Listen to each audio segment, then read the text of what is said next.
আসসালামু আলাইকুম রহমতুল্লাহ ওবরাকাতুহ। বিসমিল্লাহির রহমানির রহিম। আলহামদুলিল্লাহ রাব্বিল আলামিন ওয়াসসালাতু ওয়াসসালামু আলা রাসূলিহিল কারীম ওয়া আলা আলিহি ওয়া সাহবিহি আজমাইন, আম্মা বাদ। সম্মানিত শ্রোতা দর্শক মণ্ডলী, আল্লাহ রাব্বুল আলামিনের প্রশংসা এবং নবী সাল্লাল্লাহু আলাইহি সাল্লামের উপর সালাত ও সালামের পর আজ জুমাবার 25শে মুহররম 1448 হিজরি মোতাবেক 10 জুলাই 2026 আমাদের প্রশ্ন উত্তর পর্ব নম্বর 149। 10টি প্রশ্ন রয়েছে আজকে, বিভিন্ন দেশ থেকে আসা। ইনশাআল্লাহ তাআলা এগুলির উত্তর দেব সংক্ষেপে। আল্লাহ রাব্বুল আলামিন যেন তৌফিক দান করেন। প্রথম প্রশ্ন করেছেন, বলছেন আসসালামু আলাইকুম শেখ। ওয়ালাইকুম আসসালাম রাহমাতুল্লাহ। আমি ভারতের পশ্চিমবঙ্গ থেকে বলছি। আমার প্রশ্ন হলো, 7 বছরের নিচের শিশুকে ফজরের নামাজের জন্য ঘুম থেকে উঠিয়ে মসজিদে নিয়ে যাওয়া যাবে কি? 7 বছরের নিচের শিশু, নবী সাল্লাল্লাহু আলাইহি ওয়াসাল্লাম 7 বছরে নিয়ে যেতে বলেছেন বা নির্দেশ দিতে বলেছেন। চাপ সৃষ্টি করে নয়, বরং নির্দেশ দিতে বলেছেন। কিন্তু 7 বছরের পূর্বে যদি 5 বছর 6 বছরের হয়, আর সে সালাতের নিয়ম কানুন জানে আর সহজে জেগে যায়, জেগে যাওয়াটা সহজ হয়, অথবা জেগে আছে, তাহলে নিয়ে যেতে কোনো দোষ নাই। কিন্তু শর্ত হচ্ছে মসজিদের সম্মান মর্যাদা সম্পর্কে সেই ছেলেকে জানতে হবে। তার মুসল্লিদের ক্ষেত্রে তার করণীয় মসজিদের সামনে দিয়ে এদিক সেদিক ছোটাছুটি না করা, সালাত পড়তে পড়তে লম্বা শুয়ে না যাওয়া, যেমন এক শ্রেণীর বাচ্চারা করে আর ওদের অভিভাবকরা মূর্খরা নিয়ে যায়, অথবা লাগামহীন বাচ্চাদেরকে ছেড়ে দেয় মসজিদে খেলাধুলা করার জন্য, তাহলে জায়েজ নয়। মসজিদের মান মর্যাদা সম্পর্কে জানছে, সালাতের বিধিবিধান জানছে, আর সালাত পড়তে যদি নিয়ে যান 5 বছর 6 বছরের বাচ্চাকে, এইরকম বাচ্চা, আর সহজে উঠে যেতে পারে ফজরে, তাহলে ঠিক আছে, জায়েজ, বরং ভালো, তরবিয়ত করলেন। কিন্তু নবী সাল্লাল্লাহু আলাইহি ওয়াসাল্লাম 7 বছর থেকে বলেছেন, সুতরাং 7 বছর থেকে করা উচিত। আচ্ছা, 7 বছর থেকে যে নিয়ে যেতে বলেছেন বা নির্দেশ দিতে বলেছেন, মুসনাদ আহমদ, তিরমিজি, আবু দাউদের হাদিসটি সহিহ। মুরু আওলাদাকুম বিস-সালাতি ইযা বালাগু সাব'a সিনিন ওয়া হুম আবনাউ সাব'i সিনিন। তোমাদের ছেলে মেয়েদেরকে সালাতের হুকুম দাও, নির্দেশ দাও, যখন তাদের বয়স 7 হয়ে যাবে। তার আগে প্রয়োজন নেই, কিন্তু নিয়ে গেলে জায়েজ। জবরদস্তি টেনে ছেঁচড়ে নিয়ে যাচ্ছেন, না, এটা জায়েজ নয়। 7 বছরেও জবরদস্তি নিয়ে যাচ্ছেন, ফজরে উঠতে পারছেন না, মসজিদে ঘুমিয়ে যাচ্ছে, কষ্ট হচ্ছে, আর জবরদস্তি উঠিয়ে নিয়ে যাচ্ছেন, এটাও জায়েজ নয়। তার না নির্দেশ দিতে বলেছেন। কিন্তু 10 বছর বয়স হয়ে গেলে ওয়াযরিবুহুম আলাইহা ওয়া হুম আবনাউ 10 সিনিন, যখন 10 বছরের ছেলেমেয়ে হয়ে যাবে, তখন তাদেরকে মার দিয়েও প্রয়োজন হইলে মার দিয়েও তাদেরকে সালাত পড়াও। তাহলে তখন ফজরেও বাধ্যতামূলক নিয়ে যেত, যদিও ফরজ হয়নি, সাবালক হয়নি। কিন্তু ছেলে সন্তান 10 বছর সাবালক হয় না। কখনো কখনো মেয়ে সন্তান সাবালিকা হয়ে যায় 10 বছর, কখনো হয় না 11-12 বছরে কি হয়। কিন্তু ছেলে সন্তান সাধারণত 14-15তে গিয়ে সাবালক হয়, তারপর চাপ সৃষ্টি করে উঠিয়ে নিয়ে যাবেন। জি, আর তার আগে সালাতের শিক্ষাগুলি দিতে হবে। জি, আল্লাহ রাব্বুল বুঝার তৌফিক দান করেন। বাড়াবাড়ি করবেন না বা ছাড়াছাড়িও করবেন না। বাড়াবাড়ি করে সীমা লঙ্ঘন করে জালেম হবেন না। বাচ্চাদের প্রতিপালনের ক্ষেত্রে এর পার্শ্ব প্রতিক্রিয়া রয়েছে, ক্ষতিকর দিক রয়েছে। অনেক সময় বাচ্চারা সাবালকে যখন দেখবে যে এত বেশি অন্যায় অত্যাচার করেছে আর বাড়াবাড়ি করেছে আমার আব্বা, তো বিদ্রোহী হয়ে যাবে, সাবালক ক্ষতি হয়ে গেল ছেলে মেয়ে মানুষ করার ক্ষেত্রে। আমরা যদি শিথিলপন্থী হন, যে এখন পরীক্ষার সময় থাক, সাবালক 15 বছর 16 বছর হয়ে সাবালক হয়ে গেছে, ফরজ হয়ে গেছে, তারপর বলছে আচ্ছা ঘুমা, পরে স্কুলে যাওয়ার সময় পড়ে নেবে, তাহলে জাহান্নামে পাঠিয়ে দিলেন আপনি, কিয়ামত করলেন আপনি। ইসলাম মধ্যম পন্থা। আল্লাহ তৌফিক দান করেন। দিন ইসলামের জ্ঞান আগে অর্জন করতে হবে, যে কতটা গুরুত্ব কোন বয়সে বাচ্চাদের সালাতের শিক্ষা দেওয়া এবং সালাত পড়ানো। 7 থেকে নিয়ে 9 পর্যন্ত একরকমের গুরুত্ব, ওর চাইতে বেশি গুরুত্বপূর্ণ 10 বছর থেকে নিয়ে সাবালক হওয়া পর্যন্ত, 13-14 যাই হোক। আর তার সাবালক হয়ে গেলে তখন অবশ্যই সালাত পড়াইতে হবে, আর সালাত না পড়াইলে তাকে বাড়িতে রাখা যাবে না। খাওয়াবেন আপনার হোটেলে, আর বেনামাজি ছেলে মেয়ে মানুষ করবেন, এটি জায়েজ নয়, হারাম কাজ।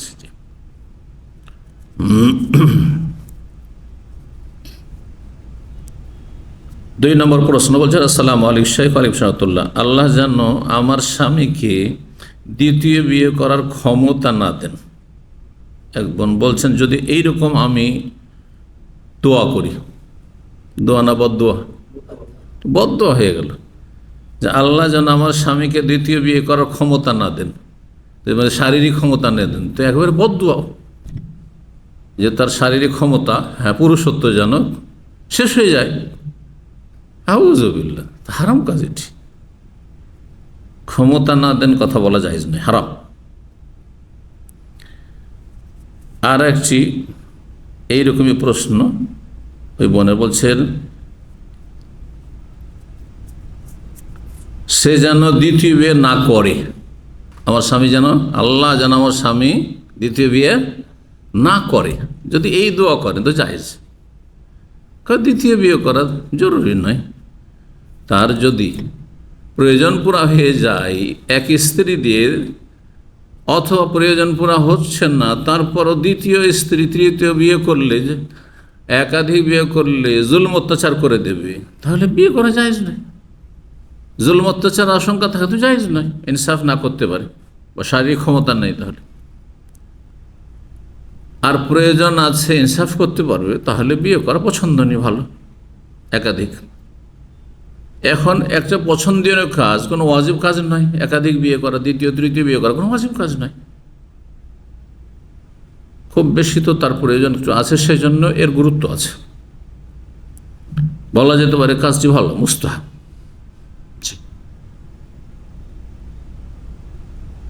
আর এর সাথে শর্ত হচ্ছে সেজন্য ইনসাফ করতে পারে। তো এই ক্ষেত্রে এমন কোনো ওয়াজিব কাজ যার ক্ষেত্রে আপনি আল্লাহর কাছে দোয়া করছেন, আল্লাহ যে ওয়াজিব ফরজ আদায় করতে না পারে, এমন কথা বলছেন না, সে যেন দ্বিতীয় বিয়ে না করে, আল্লাহ তার যেমন এইরকম মন মানসিকতা তৈরি না হয়, আমার স্বামীর যেমন যেন মন মানসিকতাই তৈরি না হয় দ্বিতীয় বিয়ে করার, এই দোয়া যদি করেন তো জায়েজ। আর প্রথম অংশ যেটি দোয়ার, যে আমার স্বামীকে আল্লাহ তুমি দ্বিতীয় বিয়ে করার ক্ষমতা দিও না, তাহলে এই দোয়া করা সীমা লঙ্ঘন, এতেদাফের দোয়া, হাদিসে নিষেধ রয়েছে, সীমা লঙ্ঘন বলা হয়েছে, এবং এই রকম দোয়া কবুল হয় না। হাদিসে সহি হাদিস, যে বান্দার দোয়া কবুল হয় যতক্ষণ পর্যন্ত দোয়ায় সীমা লঙ্ঘন, মালাম ইয়াতেদাফের দোয়া, দোয়া যেন সীমা লঙ্ঘন না করে, কোনো পাপের দোয়া না করে, মালাম ইয়াদুবে ইসমিন আও খাতিয়াত রাহেমিন। তাও দুটোর উত্তর 2 রকম। এরূপ মনে আসাটাকে ঠিক, নারীদেরকে আল্লাহ এভাবে সৃষ্টি করেছে, প্রকৃতি যে সতীন চায় না, সুতরাং এটা মনে আসা স্বাভাবিক, এর উপর আল্লাহ ধরবেন না। কিন্তু সেই ক্ষেত্রে সীমা লঙ্ঘন করা যাবে, মনে আসুক যে আমার স্বামী যেন বিয়ে না করে, এটা ঠিক আছে, আসবে। এটা আম্বিয়া রসুলগণের জীবন সঙ্গিনীগণও চাননি যে আমাদের সতীন হোক, কিন্তু হয়েছে, তারা মেনে নিয়েছেন, কোনো আপত্তি করেননি, বাধা দেননি, বিরোধী হননি। এর মনে আসাটা কি বড় গুনাহ? না, কোনো গুনাহ না। স্ত্রীর এ কথা মনে আসা যে আমার স্বামী যেন বিয়ে না করে, আল্লাহ বিয়ের মন মানসিকতা না তৈরি হয়, দ্বিতীয় বিয়ে না করুক, এ কথা কোনো গুনার কথা নেই। আমি কি দিন থেকে বেরিয়ে যাব না, কোনো দোষের কথা নেই, এটা স্বাভাবিক কথা। আমি 5 ওয়াক্ত সালাত আদায় করি, তাসবিহ তাহলিল করি, কোরআন তেলাওয়াত করি, আমি কি করতে পারি? যেমনটা বললাম যে বদদোয়া দেবেন না, বরং জায়েজ দোয়া দেবেন। যে আল্লাহ যদি একান্তই বিয়ে করে নাই, তাহলে যেন সে ইনসাফ করতে পারে, সুবিচার করতে পারে। আর আল্লাহ যদি সে বিয়ে না করে, যেন এই জন্য দোয়া করছি, জায়েজ আছে দোয়া করে। 3 নম্বর প্রশ্ন বলছেন, আসসালামু আলাইকুম শেখ ওয়ালাইকুম সালাতুল্লাহ, বেড়ানোর জন্য আমরা সমুদ্র পথে যেতে পারি কিনা? সমুদ্রের পথে অথবা নদী পথে, এক কথায় পানি পথে, কোনো কারণ ছাড়া, যেমন হজ উমরা কিংবা কোনো বিজনেস ছাড়া, কারণ কিয়ামতের দিনে এই সমুদ্র হবে জাহান্নাম। জি, এই মর্মে আবু দাউদ একটি হাদিস রয়েছে, লা ইয়ারকাবুল বাহরা ইল্লা হাজ্জুন আও মুতামিরুন আও গাজিন ফি সাবিলিল্লাহ। সাগর পথে, পানি পথে যেন সফর না করে, কারণ পানি পথের সফর হচ্ছে ঝুঁকিপূর্ণ। নৌকো মানে জাহাজ, ফেরি যদি ডুবে যায় তো ধ্বংস সুনিশ্চিত, বেঁচে থাকার সম্ভাবনা খুবই কম। তো ঝুঁকিপূর্ণ ক্ষেত্রে সফর করতে নিষেধ করা হয়েছে। তবে নেকির সফর যদি হয়, ইল্লা হাজ্জুন, হজের সফর, পানি জাহাজে একসময় হজে আসতো ভারত, বাংলাদেশ, পাকিস্তান থেকে, এখন সেটা শেষ হয়ে গেছে অথবা একেবারে কমে এসছে। কোনো কোনো দেশ থেকে আছে শিপে হাজিদের সফর। ওমরা আও মুতামির, ওমরার সফর যদি হয় অথবা গাজিন ফি সাবিল, আল্লাহ রাস্তার জিহাদ হয়, তাহলে ঠিক আছে।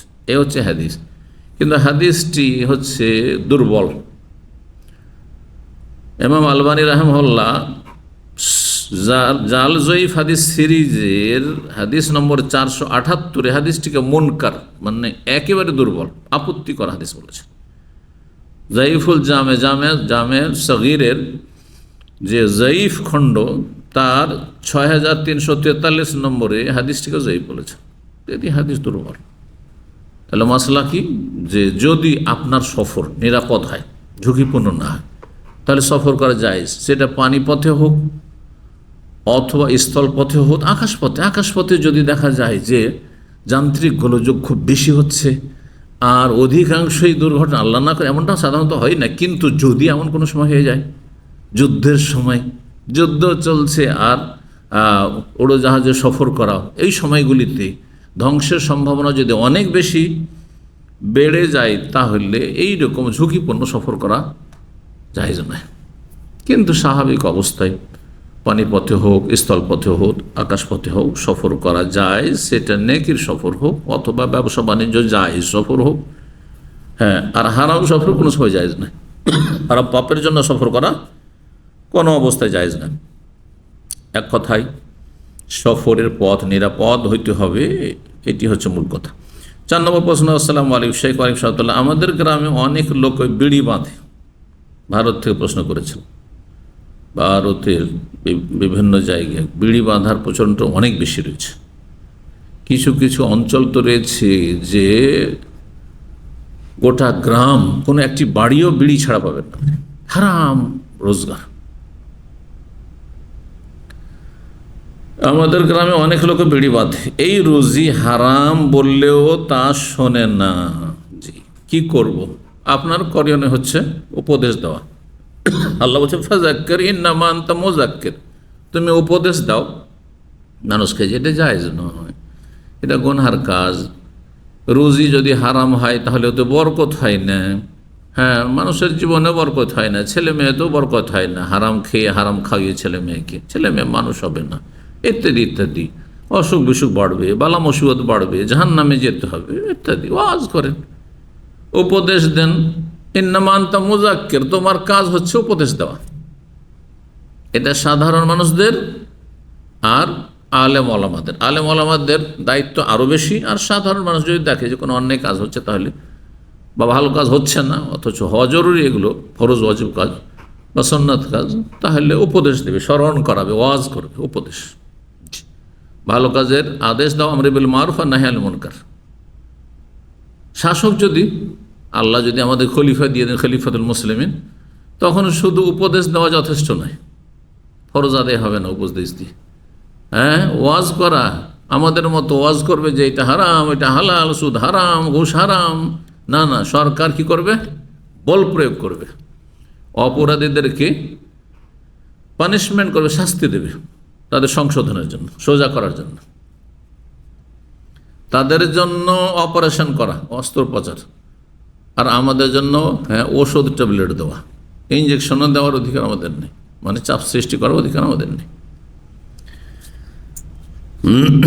তবে প্রত্যেকে নিজ নিজ বাড়িতে অভিভাবক, তার অধীনে স্ত্রী রয়েছে, ছেলে মেয়ে, সেই ক্ষেত্রে ছেলে মেয়ে বিড়ি বাঁধছে, স্ত্রী বিড়ি বাঁধছে, হারাম রোজগার করছে, তখন অবশ্যই বল প্রয়োগ করতে হবে। 5 নম্বর প্রশ্ন বলছেন, আসসালামু আলাইকুম শাইখ রহমতুল্লাহ, ছেলের মা যদি ছেলের শ্বশুর বাড়ির লোকজনকে নিয়ে কটূক্তি করে, শ্বশুর শাশুড়িকে নিয়ে বাজে মন্তব্য করে, ছেলের মা, জি, মানে একজন মহিলার শাশুড়ি বা শ্বশুর, বাজে মন্তব্য, সেই ক্ষেত্রে ছেলের স্ত্রী মনে কষ্ট পেয়ে সংসারে অশান্তি হয়, একটু সবর করলে অশান্তি হবে না, ধৈর্য ধারণ করবেন, ভালো সমাধান খুঁজবেন। তাহলে ছেলের করণীয় কি? ছেলে মাকে কিভাবে ম্যানেজ করবে? জি, আর স্ত্রীকে ম্যানেজ করবে না। যেমন ছেলে কি করবে, মাকে ম্যানেজ করবে, তার চেয়ে বেশি গুরুত্বপূর্ণ হচ্ছে স্ত্রীকে ম্যানেজ করা। কারণ স্ত্রী তার অধীনে, আর মা তার বাবার অধীনে, তার অধীনে না। বাবার নাই, বিধবা হয়ে গেছে, তালাক প্রাপ্ত মা, তাহলে তার অধীনে না যে ছেলে মাকে শাসন করবে, মাকে ধমক দেবে, না, মোটেই না। তবে এই ক্ষেত্রে উপদেশ দেবে, ওয়াযাক্কির ফাইন্না যিকরা তানফাউল মুমিনিন, তুমি উপদেশ দাও তোমার মাকে, হতে পারে উপদেশ মানুষের কাজে আসবে। অনেকের কাজে আসছে, আর অনেকের কাজে আসে না। ওষুধ খাচ্ছে সমস্ত রোগী, কিছু রোগী ভালো হচ্ছে, অধিকাংশ রোগী ভালো হচ্ছে, কিন্তু কিছু রোগী ভালো হয় না, তাই না? রোগ বেড়ে যাচ্ছে, ঠিক ওই রকম। আর মধ্যম পন্থা অবলম্বন করবেন আপনিও, আপনার স্বামীও, অর্থাৎ সমন্বয় করার চেষ্টা করবেন দুইজনের মাঝে, স্ত্রী এবং মায়ের মাঝে। মাকেও বুঝাবেন, স্ত্রীকেও বুঝাবেন।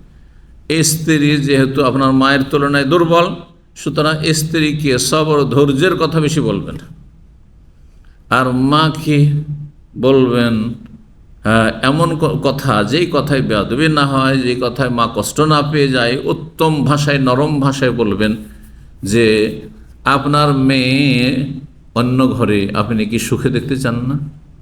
ঠিক তেমনি আপনার বৌমাটাও কারো মেয়ে আপনার ঘরে এসছে, এবং এটি আল্লাহর নীতিমালা, কামা তাদিন ও তোদান, যেমন কর্ম তেমন ফল।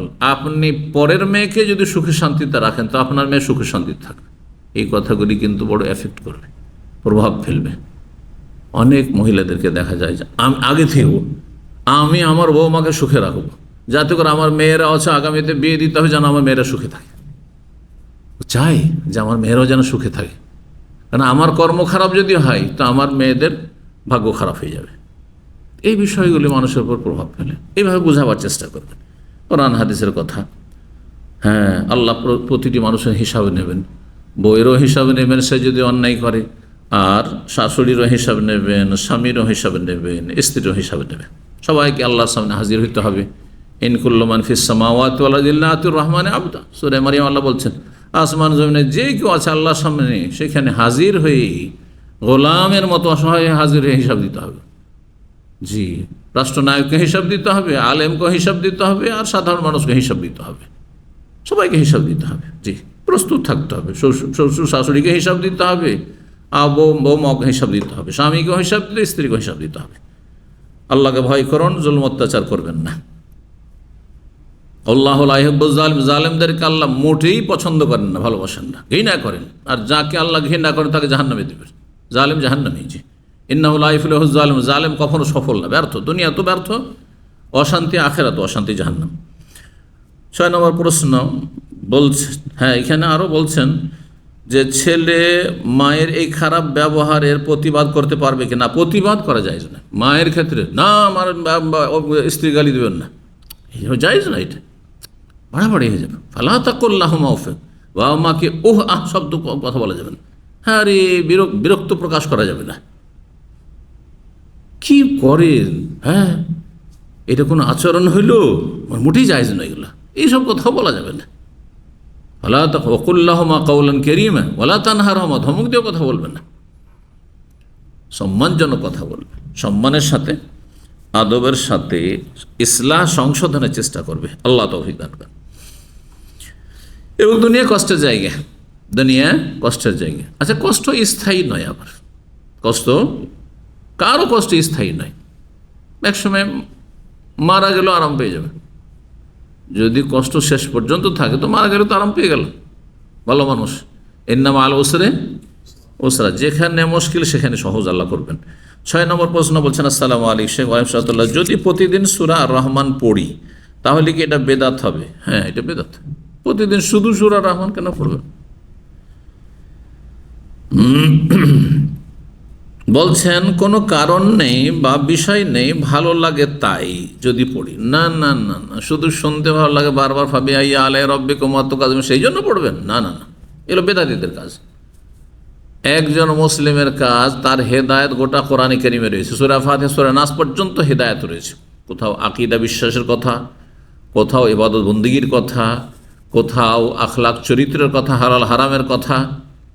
সুতরাং সব কিছুর প্রয়োজন রয়েছে আমাদের। গোটা কোরআনে কারিম পড়তে হবে এবং যথাসাধ্য বুঝে পড়ার চেষ্টা করতে হবে, তরজমা তফসির সহ পড়ার চেষ্টা করতে হবে বা শোনার চেষ্টা করতে হবে। আল্লাহ তৌফিক দান করেন। আর যদি মনে হয় যে সূরা রহমান পড়লে প্রতিদিন ভালো লাগে, সাথে কিছু জিকির করি, প্রতিদিন ভালো লাগলো, আপনি প্রতিদিন পড়বেন না, তবে কম বেশি পড়া যেতে পারে। একদিক থেকে পড়বেন, অথবা ওর চাইতে ভালো মুখস্থ করেন আপনি সূরা রহমান, এইভাবে বারবার না মুখস্থ করেন আপনি। শুধু কয়েকটা সূরা, যে ওজিফা, বেদাতীদের ওজিফাতে রয়েছে 5টা সূরা, জানেন তো, জাল ফজিলত রয়েছে।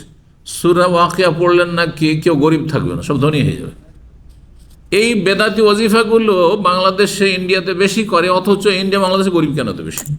আরবরা কেউ করে না, অথচ আরব দেশে গরিব খুঁজে পাওয়া যায় না সাদকা যাকাত দেওয়ার জন্য, ঠিক না? জি, ওটা কোরআনে কারিমে হেদায়েত রয়েছে এক কথায়। জি, হুদাল লিন্নাস ওয়া বাইয়িনাতিন মিনাল হুদা ওয়াল ফুরকান। জি, কোরআন, গোটা কোরআনে কারিম হচ্ছে মোবারক। বলছেন যে সাথে কিছু জিকির করি, প্রত্যেকটা 100 বার করে পড়ি, এগুলো প্রতিদিন নিয়ম করে পড়া যাবে কি? যেমন দোয়া ইউনুস, হাসবুনাল্লাহু ওয়া নি'মাল ওয়াকিল, লা হাওলা ওয়া লা কুওয়াতা ইল্লা বিল্লাহ সহ মাঝে মধ্যে ছাড়বেন। কিন্তু যেই জিকির আজকারগুলি 100 বার করে আছে, বেশ কিছু জিকির আছে 100 বার করে, কালেমাত তাওহীদ সকাল সন্ধ্যা যদি পড়ে, লা ইলাহা ইল্লাল্লাহু ওয়াহদাহু লা শারীকা লাহু লাহুল মুলকু ওয়া লাহুল হামদু ওয়া হুয়া আলা কুল্লি শাইইন কাদির, 100 বার হাদিস আছে, সহিহ বুখারীর হাদিস। সুবহানাল্লাহি ওয়া বিহামদিহি 100 বার পড়ার কথা রয়েছে। এইভাবে যেগুলিতে রয়েছে 100 বার, সেগুলি 100 বার পড়ে। যেগুলো 33 বার 34 বার রয়েছে সেগুলো পড়বে। যেগুলি 10 বার রয়েছে 10 বার পড়বেন। যে সময়গুলোতে যেগুলি 3 বার রয়েছে সেগুলি 3 বার পড়বেন।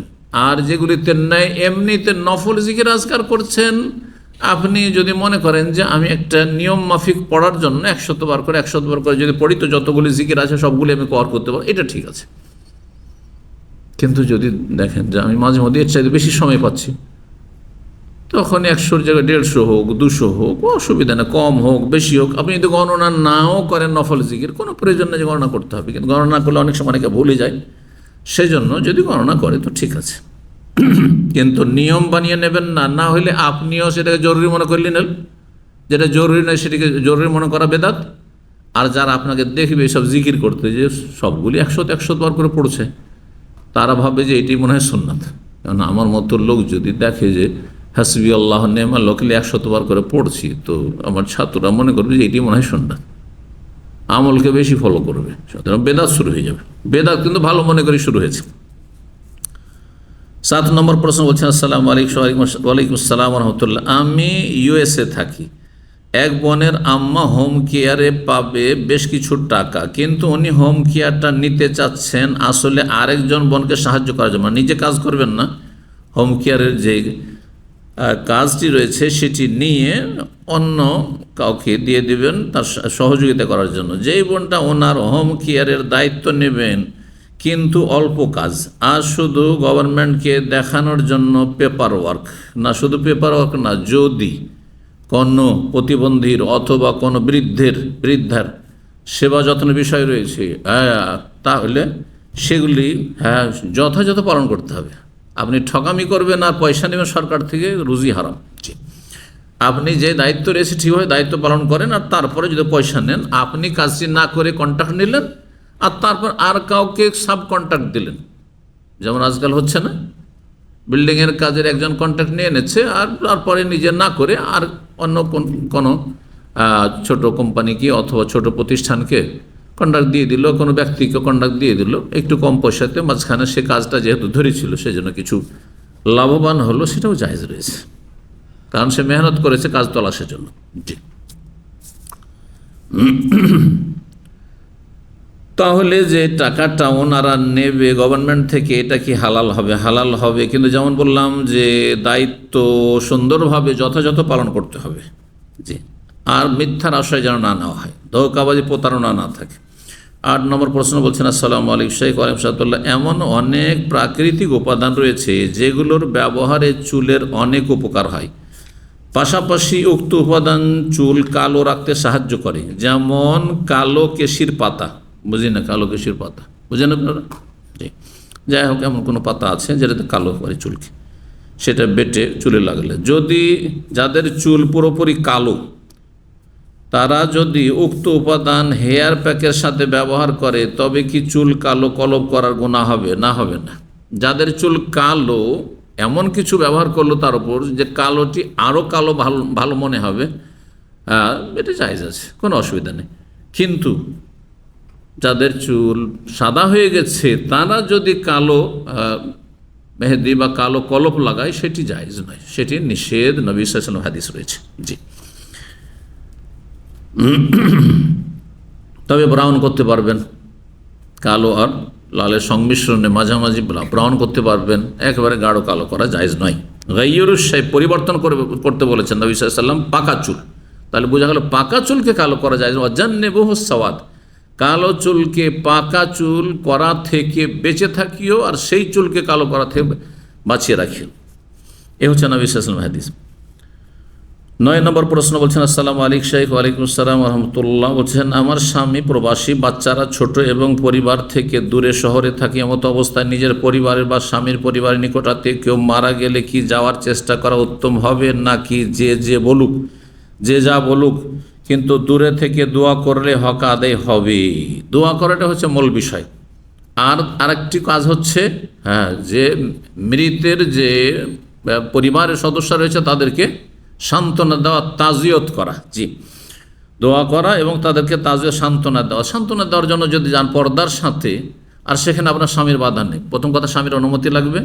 2 নম্বর কথা হচ্ছে সেখানে ফিতনার আশঙ্কা নেই, আর সেখানে আপনি বিনা মাহরামে গেলেন না, আপনি হয়তো এলাকাতে রয়েছে অথবা আপনার সাথে মাহরাম রয়েছে গেলেন, আর ওই মৃত ব্যক্তির মুখ দেখতে যাবেন না। আমাদের দেশে একটি বিদাত আছে, হারাম কাজ আছে, অনেকেই করে এই মহিলারা। যখন কোনো গ্রামে বা এলাকাতে কোনো মানুষ মারা গেছে, মহিলা হোক আর পুরুষ, মহিলা হলে পুরুষরাও দেখতে আসছে, মরা মুখ দেখে আসে দেশের ভাষায় আমাদের। আর পুরুষ মারা গেছে, গোটা গ্রামের মহিলারা, বেগানা মহিলারা একটু মরার মুখ দেখতে গেছিল। হারাম কাজ এটি। কেন আপনি বেগানা পুরুষকে দেখতে যাবেন? না, বেগানা পুরুষকে তাকানো এইভাবে যায় ইচ্ছা করে না। আপনি বক্তব্য শুনছেন আলাদা কথা, অথবা কারো কথা শুনছেন আলাদা কথা, কারোর সাথে কেনাকাটা করছেন আলাদা কথা, উদ্দেশ্য হচ্ছে কেনাকাটা। কিন্তু আপনি যদি ফেল করে তাকিয়ে থাকেন, যেমন পুরুষদের জন্য মহিলাদের তাকানো মোটেই জায়েজ নয়, ওইরকম মহিলাও যদি শুধু উদ্দেশ্য হয় কোনো পুরুষদের তাকানো, তো জায়েজ নয়। তা আপনি কেন মাইয়াতের মুখ দেখতে যাবেন? এটি জায়েজ নয়। সান্ত্বনা দেওয়ার জন্য যাবেন, আর দোয়া তো যে কোনো জায়গা থেকে দেওয়া যায়। জি, কিন্তু ফিতনার আশঙ্কা না থাকে, আর দূরে হলেও মাহরাম থাকে, স্বামীর অনুমতি থাকে, কারণ কাজটি কোনো ওয়াজিব নয় যে স্বামীর অনুমতি ছাড়া যাবেন। বলছেন যে উল্লেখ্য যে ফ্যামিলির মানুষ তেমন দিনদার না বললেই চলে, শিরক বেদাত বাড়াবাড়ি সবই আছে, তাহলে যাবেন না এমন জায়গায় যেখানে শিরক বেদাত আছে, পর্দা নেই, সেখানে যাবেন না। 10 নম্বর সর্বশেষ প্রশ্ন, আসসালামু আলাইকুম শেখ ওয়ালাইকুম সালাতুল্লাহ, প্রতি আরবি মাসের 13 ও 14, 15 তারিখ আইয়ামে বিদ এর নিয়তে যে নফল সিয়াম রাখা হয়, কোনো বিশেষ কারণে যেমন মহিলাদের অসুস্থতা, সফর বা শারীরিক অসুস্থতার জন্য যদি ওই 3 দিনের সিয়াম রাখা সম্ভব না হয় কোনো মাসে, তাহলে পরবর্তী মাসে এর অন্য তিনটি দিনে আইয়ামে বীজের নিয়তে সেই সিয়াম রাখা যাবে, আর সেই ক্ষেত্রে কি আইয়ামে বীজের বিশেষ ফজিলত লাভ করা যাবে? আইয়ামে বীজ মানে মাসের 3টি রোজা, এক মাসের রোজা আর এক মাসে যদি কাজার নিয়তে করেন তো নফলের কাজা নেই, কাজা আছে শুধু কিসের? ফরজের। কাজা করা যায় না, কাজা বেদাত। কিন্তু যদি এই নিয়তে করেন যে আমার গত মাসে রোজা রাখতে পারিনি, আমার নেকির ঘাটতি হয়ে গেছে, তাহলে আমি কি করব? ঘাটতি পূরণ করব, তাহলে জায়েজ আছে। তো নিয়তটাকে এভাবে রাখবেন যে আমি এই মাসে 3টি জায়গায় 6টি রোজা রাখবো, গত মাসে আমার ঘাটতি হয়েছে নেকিতে, এই মাসে সেটাকে কি করব? ঘাটতি পূরণ করবো তাহলে জায়েজ। আর যদি মনে গত মাসে আমার আইয়ামে বীজে রোজা রাখা হয়নি সেটি কাজা করছি তাহলে এটি জায়েজ নয়, বিদআত। আল্লাহু তাআলা আলাম। সুবহান রাব্বিকা রাব্বিল ইজ্জাতি আম্মা ইয়াসিফুন ওয়া সালামুন আলাল মুরসালিন ওয়ালহামদুলিল্লাহি রাব্বিল আলামিন।